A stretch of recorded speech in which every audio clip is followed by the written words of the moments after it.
नीतीश कुमार की इन ताबड़तोड़ मुलाकातों का तत्कालिक कारण क्या है और क्या बिहार में किसी बड़े पॉलिटिकल धमाके की स्क्रिप्ट लिखी जा रही है? सम्राट चौधरी का पूर्व सीएम नीतीश कुमार से मिलने पहुंचना क्या दर्शा रहा है? नीतीश कुमार आज पूर्व डिप्टी सीएम जो विजय सिन्हा थे उनके भी घर पहुंच गए, ये तो चौंकाने वाला दृश्य। तो क्या इन सारे मुलाकातों का संबंध आने वाले चुनावों और मंत्रिमंडल विस्तार से है? बिहार की सियासत में आज की सुबह सामान्य नहीं थी।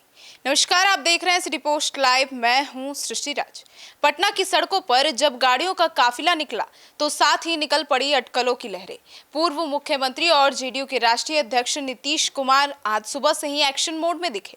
कभी पूर्व डिप्टी सीएम विजय सिन्हा के द्वार पहुंचे, तो कभी अशोक चौधरी के आवास, तो कभी खुद मुख्यमंत्री सम्राट चौधरी नीतीश कुमार से मिलने पहुंचे। ये कोई साधारण मुलाकातों का दौर नहीं था। क्या था, इसके बारे में विस्तार से बताने के लिए हमारे साथ मौजूद है हमारी सहयोगी मुस्कान। नीतीश कुमार की इन ताबड़तोड़ मुलाकातों का तत्कालिक कारण क्या है और क्या बिहार में किसी बड़े पॉलिटिकल धमाके की स्क्रिप्ट लिखी जा रही है? सब इंतजार तो यही कर रहे हैं कि अब कब धमाका होगा। देखिए, निशान कुमार की जो सद्भाव यात्रा से पहले नीतीश कुमार अपनी कहीं ना कहीं विषाद को बिछा रहे हैं। इसका सबसे बड़ा कारण यह है कि निशान कुमार कल से ही शुरू होने वाली सद्भाव यात्रा जो करने जा रहे हैं, उसको माना जा रहा है कि वो निशान कुमार के लिए एक तरफ से राजनीति में प्रॉपर एंट्री हो जाएगा। जनता के बीच जाएंगे, जनता के बीच बात करेंगे, एक नेता वाला रूप में लोग उनको एक्सेप्ट करेंगे। और राजनीति में उतरने की चर्चा के बीच नीतीश कुमार अपने भरोसेमंद साथी जेडीयू और एनडीए में जो सम्राट चौधरी है, विजय सिन्हा है, उनके साथ तालमेल बिठा रहे हैं कि कभी ताकि जो भविष्य की जो रणनीति है उस पर आम सहमति बनी रहे, क्योंकि अब राज्यसभा रहेंगे, कब आएंगे कब नहीं आएंगे, तो वो भी चाह रहे हैं कि सब कुछ सेट करके जाए। तो अब मुख्यमंत्री सम्राट चौधरी का पूर्व सीएम नीतीश कुमार से मिलने पहुंचना क्या दर्शा रहा है? देखिए, मुलाकात सत्ता और संगठन के बीच कहीं ना कहीं कोऑर्डिनेशन का संदेश देता है। मुख्यमंत्री सम्राट चौधरी का नीतीश कुमार के पास जाना ये साफ करता है कि भले ही पद बदल गए हो, लेकिन बिहार एनडीए में नीतीश कुमार की भूमिका आज भी कहीं ना कहीं गार्जियन के रूप में देखा जाता है, रणनीतिकार के रूप में देखा जाता है। आपको भी पता है कि नीतीश कुमार को एनडीए इग्नोर नहीं कर सकती है। एक बड़ा जो परसेंटेज है नीतीश कुमार के साथ है। नीतीश कुमार, आपको पता है, पहले लोग मीम बनाते थे और बनता भी है कि वोट किसी को भी दो, सीएम नीतीश कुमार बन रहे हैं। समझ नहीं, किसी पार्टी को वोट दो, बनना नीतीश कुमार को है। तो नीतीश कुमार किंग मेकर की भूमिका में रहे हैं और आज भी उनकी अहमियत है। भले आज सीएम सम्राट चौधरी बन गए हैं, लेकिन नीतीश कुमार की भी एक अपनी अहमियत है और नीतीश कुमार को एनडीए इग्नोर नहीं कर सकती है। और नीतीश कुमार को इग्नोर करने का मतलब है कि भाई बहुत बढ़िया जो वोट परसेंटेज है वो हिला देंगे, महिलाएं चली जाएंगी। तो नीतीश कुमार लेकिन जानते हैं कि अभी बड़े भाई की भूमिका में बीजेपी है, तो वो भी तालमेल बनाने के लिए कोशिश कर रहे हैं कि हम अगर जाते हैं तो निशान के लिए कुछ दिक्कत ना हो, जनता देखे, उसको प्यार दे। देखिए, बेटा बेटा होता है, समझिए। जैसे लालू जी तेजस्वी यादव को भाई दिए चांस, और तेजस्वी यादव मतलब वाइडली एक्सेप्टेड हो चुके हैं कि लालू जी का जो आगे का वंशज है वो तेजस्वी यादव पे ही है, पार्टी का भविष्य तेजस्वी यादव पे है। तो वैसे ही नीतीश कुमार भी एक बार मेक श्योर कर रहे हैं कि जनता के बीच एटलीस्ट निशान को पसंद किया जाए। निशान काम अच्छा करेंगी तो नीतीश कुमार अप्रिशिएट करेंगे, नहीं करेंगे तो नीतीश कुमार बोल देंगे भाई मत करिए, छोड़ दीजिए। तो ऐसे में मुस्कान, अब नीतीश कुमार आज पूर्व डिप्टी सीएम जो विजय सिन्हा थे उनके भी घर पहुंच गए, ये तो चौंकाने वाला दृश्य। बहुत चौंकाने वाली। देखिए, क्योंकि नीतीश कुमार ऐसे नेता हैं, वो अपने घर ही बुलाते हैं और बहुत रेयर होता है कि वो कहीं जाए। अशोक चौधरी उनके पार्टी के हैं तो जाना बनता है, लेकिन विजय सिन्हा क्या जाना एक बड़ा सवाल, क्योंकि सम्राट चौधरी क्या जाते हैं तो भाई सीएम क्या जा रहा है, विजय सिन्हा क्या जा रहे थे। इसका मतलब यही है कि अगर वो चल के खुद जा रहे हैं और विजय सिन्हा भाजपा के कद्दावर नेता हैं, उनके घर जाना एक सॉफ्ट सिग्नल देता है। ये दिखाता है कि जेडीयू और भाजपा के बीच आपसी रिश्ते और अधिक सहज बनाने की कोशिश की जा रही है, जिससे गठबंधन में किसी तरह की दरार की गुंजाइश ना हो। तो क्या इन सारे मुलाकातों का संबंध आने वाले चुनावों और मंत्रिमंडल विस्तार से है? बिल्कुल है। आप समझिए, अभी तलवार किस पे लटक रही है, अभी किसी का श्योर है कौन बनेगा। अब हम आपको बताते हैं, हमारे पास ये भी रिपोर्ट है कि कई मंत्री के पद, याद है हमने एक भविष्यवाणी, हमने एक टेलीकास्ट किया था जिसमें गुरुजी ने बोला था कि कई मंत्री जाने वाले हैं अच्छे बड़े पद के और कई नए चेहरे आने वाले हैं। उन्होंने कहा था अभी किस पे तलवार लटक रही है। वो कोई सोचा था? सब लोग क्या बोल रहे थे कि सब लोग सेट हो चुके हैं, अब लटक रही है। जहां कहा जा रहा था कि मंगल पांडे की सीट पे दीपक जी को दिया जाएगा। लेकिन नहीं, अभी बात हो रही है, कोई विलय की बात कर रहा है कि पार्टी में विलय होगा।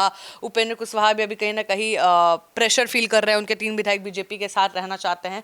अब तो आप समझिए, राजनीतिक गलियारों में चर्चा है कि जो संगठनात्मक फेरबदल की तैयारी हो सकती है, तो नीतीश कुमार क्यों मतलब मेक श्योर ना करें। नीतीश कुमार अपनी पार्टी और सरकार के बीच एक नया संतुलन बनाना चाहते हैं। अशोक चौधरी जैसे करीबियों से मुलाकात इस रणनीति का हिस्सा हो सकता है, ताकि पार्टी के भीतर किसी भी मतलब उनके पार्टी के भीतर भी कोई असंतोष ना हो, वो भी खत्म हो जाए। मतलब होता है ना कि सब कुछ सारा बात क्लियर करते हैं। तो निशांत कुमार की सद्भाव यात्रा इन तमाम अटकलों के केंद्र में कैसे आ गया? देखिए, निशांत कुमार का अचानक सक्रिय होना बिहार की राजनीति में एक नया पावर सेंटर खड़ा कर सकता है। निशांत कुमार, हमेशा कहा जा रहा था कि निशांत कुमार सीएम ही बन जाएंगे, डिप्टी सीएम बन जाएंगे, या कुछ नीतीश कुमार बना के जाएंगे। निशांत कुमार इतना इजीली खुद नहीं लेना चाहते हैं। आप समझिए, निशांत कुमार का जैसा स्वभाव है, वो चाहते हैं मेहनत करना। अनंत सिंह का इंटरव्यू आप देखी होंगी, उन्होंने क्या बोला था, अरे हम लोग बोल रहे थे बन जाओ बन जाओ, तो बोला अभी हम पढ़ाई लिखाई करेंगे। पढ़ाई लिखाई का मतलब ये नहीं है डिग्री लेने जा रहे हैं, पढ़ाई मतलब जनता को समझेंगे, बिहार को समझेंगे। तो ऐसा नेता मिलना बड़ा मुश्किल। अभी हम आपको मौका दे देंगे कि भाई आपको मंत्री बनना, आप मना करिएगा, नहीं आप बोलिएगा हम पढ़ने लिखने जा रहे हैं, पर हम जनता के बीच नहीं। बहुत बेसिक है, कोई भी ह्यूमन नेचर। निशांत का जो स्वभाव है कहीं ना कहीं नीतीश कुमार से मिलता है, उनकी झलक दिखती है उनमें। और निशांत कुमार का ये फैसला कहीं ना कहीं ये सुनिश्चित करता है कि भाई जो उनकी यात्रा है उसे जनता से मिलेंगे। और कहीं ना कहीं नीतीश कुमार भी चाह रहे हैं कि जो एनडीए के जो घटक दल के जो बड़े नेता है, उनका भी कहीं ना कहीं हेल्प हो, उनका साथ हो, क्योंकि जेडीयू की यात्रा नहीं दिखाना चाहते, वो दिखाना चाहते हैं कि एनडीए का है। और एनडीए कहीं ना कहीं निशांत को लेकर चलना चाहता है, आप समझ रहे हैं, उस यात्रा को लेकर चलना चाहता है, तो जिससे भविष्य में उत्तराधिकारी की जो लड़ाई है वो आसान हो सके। तो साइलेंट मूवमेंट का बिहार की विपक्षी पार्टियों पर क्या असर होगा? देखिए, सत्ता पक्ष ये सक्रियता विपक्ष को कहीं ना कहीं इनसिक्योर महसूस कराते हैं। अब इतना अच्छा दोस्ती आपके सामने 2 कलीग बैठा देंगे, अच्छा दोस्ती दिखेगा, आपको नहीं होगा अरे मेरे से तो दोस्ती नहीं है, इन दोनों की कैसी बन रही है, आपको मिर्ची लगेगी। और विपक्ष को मिर्ची लगनी तो बनती है। तो यही इसी मुलाकात से कहीं ना कहीं अब नीतीश कुमार अचानक इतनी मुलाकात करते हैं तो अक्सर कुछ ना कुछ उलटफेर होता रहा है। विपक्ष अब वेट एंड वॉच की स्थिति में है, अपनी रणनीति को दोबारा परखने पर मजबूर है। तो क्या जेडीयू के भीतर किसी बड़े बदलाव के संकेत मिल रहे हैं? हाँ, बिल्कुल मिल रहा है। देखिए, नीतीश कुमार का अशोक चौधरी, विजय कुमार चौधरी जैसे पुराने सहयोगी से लंबी चर्चा करना का जो संकेत देता है कि जेडीयू में कुछ ना कुछ रीब्रांड करने की कोशिश की जा रही है। कुछ नया आने वाला है, कुछ जाने वाला है पुराना, और आने वाले समय में पार्टी के भीतर नए चेहरे को बड़ी जिम्मेदारी मिल सकती है। और हमने ये चीज़ पहले भी कही थी कि कोई बड़े चेहरे आने वाले हैं, कुछ चेहरे जाने वाले हैं। तो मुस्कान, अंत में क्या इन सारे मुलाकातों का बिहार की जनता के लिए कोई संदेश है? देखिए, आसान भाषा में कहे तो ये पॉलिटिकल इंजीनियरिंग का दौर है। नीतीश कुमार ये संदेश देना चाहते हैं कि आज भी वो बिहार की राजनीति में कहीं ना कहीं मेन सेंटर हैं। सरकार भले ही चल रही हो, लेकिन राजनीति की जो चाबी है अभी भी उन्हीं के पास है। तो ये हलचल शासन से ज्यादा सियासी सरूप को बचाए रखने की कवायद है। और नीतीश कुमार जो करते हैं भाई, सीना ठोक के करते हैं। और अब आए हैं बेटे के साथ, तो बेटा को भी हेल्प करेंगे ही करेंगे। और मुझे लगता है कि निशांत अगर अच्छा करेंगे तो ही नीतीश कुमार हेल्प करेंगे, नहीं करेंगे तो नीतीश कुमार खुद बोलेंगे ये भाई मत दीजिए, छोड़िए, हटा दीजिए।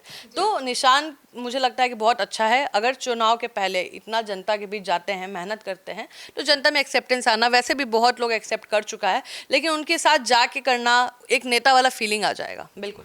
तो सुना आपने, तो अब साफ है कि पटना की इन बंद कमरों की मुलाकातों का असर आने वाले दिनों में बिहार की सड़कों पर दिखेगा। अब क्या यह किसी नए गठबंधन की आहट है या फिर अपने ही घर को दुरुस्त करने की कोशिश, ये तो वक्त ही बताएगा। लेकिन इतना तय है कि बिहार की राजनीति में अभी बहुत कुछ होना बाकी है। आपकी क्या राय है, जरूर बताइएगा। धन्यवाद।